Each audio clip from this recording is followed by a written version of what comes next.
11월 15일 금요일입니다. 오늘 우리에게 주시는 하나님의 말씀은 출애굽기 26장 31절부터 37절까지의 말씀입니다. 너는 청색, 자색, 홍색 실과 가늘게 꼰 배실로 짜서 휘장을 만들고 그 위에 그룹들을 정교하게 수놓아서 금 갈고리를 네 기둥 위에 늘어뜨리되 그 네 기둥을 조각목으로 만들고 금으로 싸서 네 은받침 위에 둘지며 그 휘장을 갈고리 아래에 늘어뜨린 후에 증거궤를 그 휘장 안에 들여놓으라. 그 휘장이 너희를 위하여 성소와 지성소를 구분하리라. 너는 지성소에 있는 증거궤 위에 속죄소를 두고 그 휘장 바깥 북쪽에 상을 놓고 남쪽에 등잔대를 놓아 상과 마주하게 할지며 청색, 자색, 홍색 실과 가늘게 꼰 배실로 수놓아 짜서 성막문을 위하여 휘장을 만들고 그 휘장문을 위하여 기둥 5을 조각목으로 만들어 금으로 싸고 그 갈고리도 금으로 만들지며 또 그 기둥을 위하여 받침 5개를 노스로 부어 만들지니라. 아멘. 오늘 본문은 휘장에 관한 말씀입니다.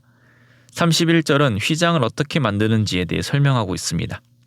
휘장은 청색, 자색, 홍색 이 3가지 색깔의 실과 가늘게 꼰 배실로 짜서 만들게 됩니다.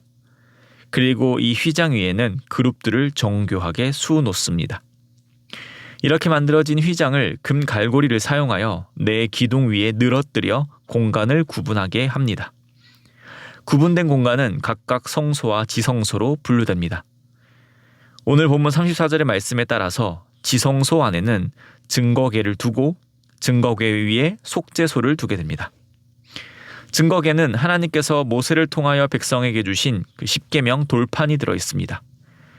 그리고 증거궤에는 추가로 아론의 쌍난 지팡이와 만나가 있게 될 것입니다. 하나님께서는 이곳에서 모세와 대화를 나누셨습니다. 지성소에 있는 언약궤와 속죄소는 하나님의 임재하시는 곳이고 하나님의 백성을 다스리는 곳입니다. 그렇기 때문에 하나님께서 정하신 이 지성소는 몹시 거룩한 곳입니다. 오늘 본문에서 말씀하신 이 휘장에 대해 좀 더 생각해 보기를 원합니다. 하나님께서 휘장을 만들고 휘장을 설치하라 한 방식을 생각해 보면 커튼 같은 모양으로 이해하면 편할 것 같습니다. 그런데 완전히 커튼 같은 형식은 아닙니다. 거실에 커튼이 있다고 한번 생각해 보시죠. 보통 커튼을 설치할 때 어떤 형태로 설치하게 되나요? 중간을 기준으로 양쪽으로 걷고 칠 수 있도록 설치합니다. 작은 창문이라도 커튼이 단일로 길게 되어 있다면 치고 걷는데 불편이 따릅니다. 휘장은 그 폭이 약 5m 정도가 되는데 일반적으로 커튼을 설치하듯 중앙을 기준으로 나누어져 있지 않았습니다. 휘장은 긴 단일 형태로 만들라 하셨습니다. 휘장을 쉽게 걷고 칠 수 있게 하려면 이런 형식으로 만들어서는 안 되죠.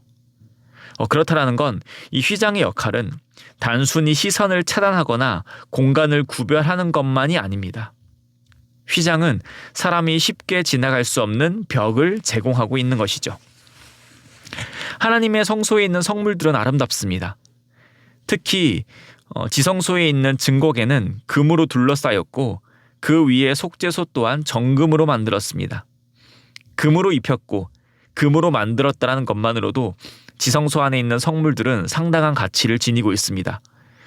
그러나 증거궤와 속죄소가 단지 귀한 재료로 만들었기 때문에 가치를 지니고 있는 건 아닙니다. 앞에서 말씀드린 것처럼 증거궤와 속죄소는 하나님께서 이스라엘과 함께 하심을 상징합니다. 그렇기에 이스라엘에게 있어서 증거궤와 속죄소는 매우 특별한 의미의 성물들입니다. 증거궤의 속죄소는 그 자체로도 가치가 있고 만들어진 목적을 봐도 매우 가치가 있습니다. 여기서 우리는 생각해 볼 것이 있습니다. 왜 하나님께서 굳이 휘장으로 막으셨을까요? 하나님의 임재를 상징하는 증거궤를 보여주시는 것이 이스라엘의 믿음에 더 큰 유익이 있지 않을까요? 지성소에 들어가면 그곳에서 얻을 수 있는 분위기, 어떤 느낌에 압도당하는 것이 그들의 신앙에 더 유익이 있지 않을까요? 확실히 그럴지도 모릅니다. 사람은 눈으로 보고 피부로 느끼는 것에 쉽게 현혹됩니다. 한 건축가가 말하기를 사람은 거대하고 웅장한 것에 압도된다고 말합니다. 그렇기 때문에 많은 우상의 신전들은 크고 웅장하게 만듭니다. 실제로 우상이 존재하지 않지만 그 공간에서 보고 느끼는 것으로 인해 마치 신이 있는 것 같은 착각을 불러일으키는 것입니다.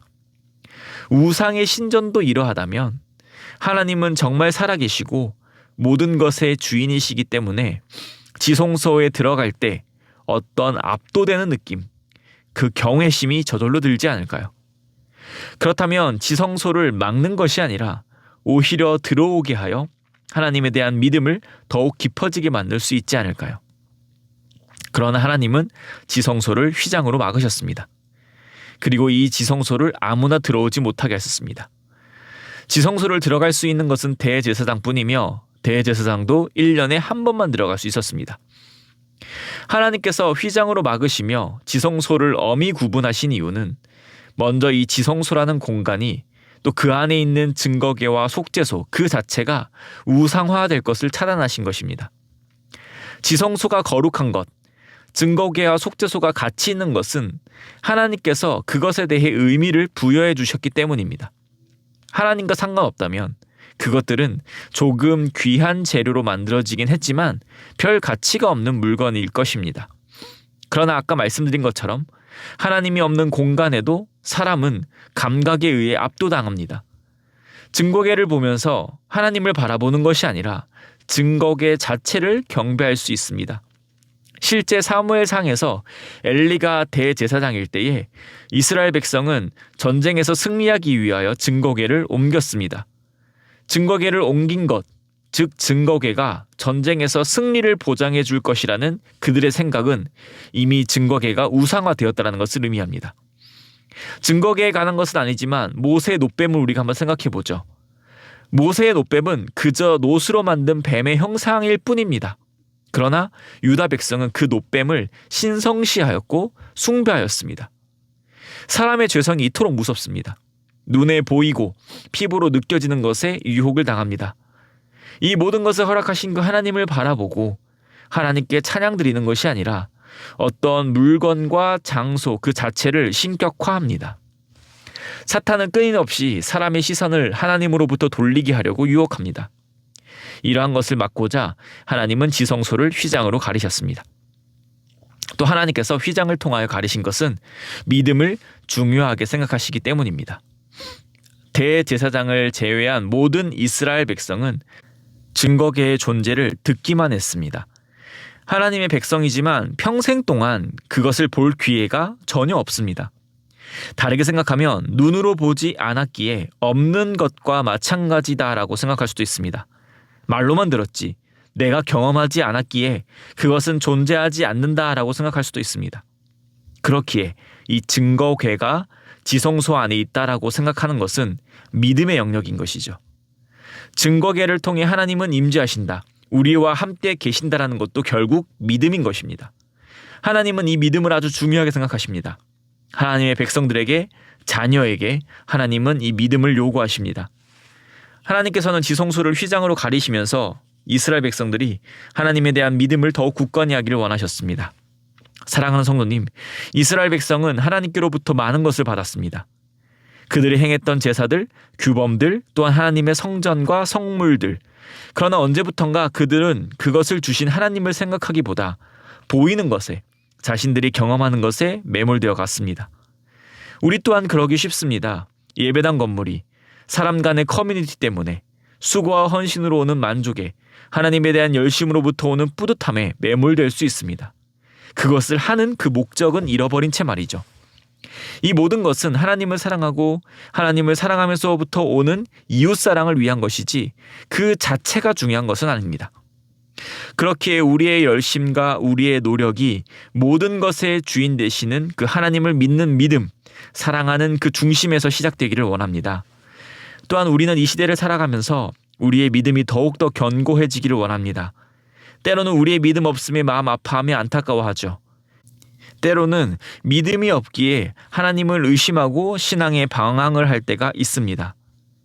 그럴 때 우리의 눈으로 보고 피부로 느끼고 경험한 것을 통하여서도 믿음이 생기지만 무엇보다 하나님의 말씀으로 우리의 믿음이 확고해지는 사실을 기억하시길 바랍니다. 하나님은 우리에게 기적 같은 일을 능히 행하실 수 있지만 하나님께서는 말씀, 성경을 주셨습니다. 우리의 믿음은 하나님을 눈으로 봄으로 시작되지 않았습니다. 하나님의 은혜로 말씀이 읽혀지고 말씀이 들리게 되고 믿어지게 된 것이죠. 그러니 이 시대를 살아가면서 기적을 바라는 것이 아니라 우리의 믿음이 흔들릴 때 더욱더 하나님께 순종하기 위해 말씀으로 나아가는 우리가 되기를 바랍니다. 말씀을 맺겠습니다. 오늘 하루 우리의 행하는 모든 것의 목적이 하나님께 영광 올려드림임을 기억하는 우리가 되기를 원합니다. 또한 우리에게 주신 그 믿음으로 하나님의 말씀을 날마다 묵상하며 우리의 믿음을 더욱더 견고히 하는 우리가 되길 원합니다. 그리하여서 오늘 하루도 하나님께 영광 돌리며 하나님으로 즐거워하는 우리 모두가 되기를 소망합니다. 기도드리겠습니다. 하나님 아버지 감사합니다. 오늘도 우리에게 귀한 날 허락하여 주시니 감사합니다. 하나님, 우리는 눈으로 유혹당하고 느껴지는 것에 넘어질 때가 많습니다. 주님, 오직 우리의 시선을 주님께만 드리며 오늘 하루를 살아가기를 소망합니다. 우리가 교회를 섬기고 이웃을 섬기는 그 모든 일이 하나님을 위한 것임을 늘 깨닫고 명심하게 하셔서 하나님을 기쁘게 해드리는 자들 되게 하여 주시옵소서. 또한 볼 수 없고 만질 수 없고 느낄 수 없지만 하나님의 살아계심을 믿게 하시니 감사드립니다. 우리 연약하여 이 세상 살면서 그 믿음이 참 많이도 흔들리지만 우리에게 허락하신 그 하나님의 말씀을 통하여 날마다 믿음이 말씀 위에 든든히 서게 하여 주시옵소서. 그리하여 어떤 세상의 가치도 흔들리지 않고 오직 하나님 한 분에게만 예배드리는 자 되게 하여 주시옵소서. 오늘도 이러한 우리의 삶과 고백을 통하여 주님 영광 받아 주실 줄 믿사오며 이 모든 말씀 살아계신 우리 주 예수 그리스도 이름으로 기도드립니다. 아멘. 주신 말씀을 가지고서 기도하시고 주간 기도 제목에 따라서 모든 소그룹 모임을 위해 함께 기도드리겠습니다. 우리 다락방 모임 전도회 모든 모임들마다 예수 안에서 한 가족과 같이 은혜를 나누는 모임이 되게 하시고 우리 교회 안에 소외되는 영혼이 하나도 없는 사랑 많은 가정 같은 교회 될 수 있도록 또 모든 소그룹 순장님들과 교회를 책임지고 섬기시는 우리 장로님들을 위해서 기도하겠습니다. 개인 제목과 합심 제목으로 기도드리겠습니다.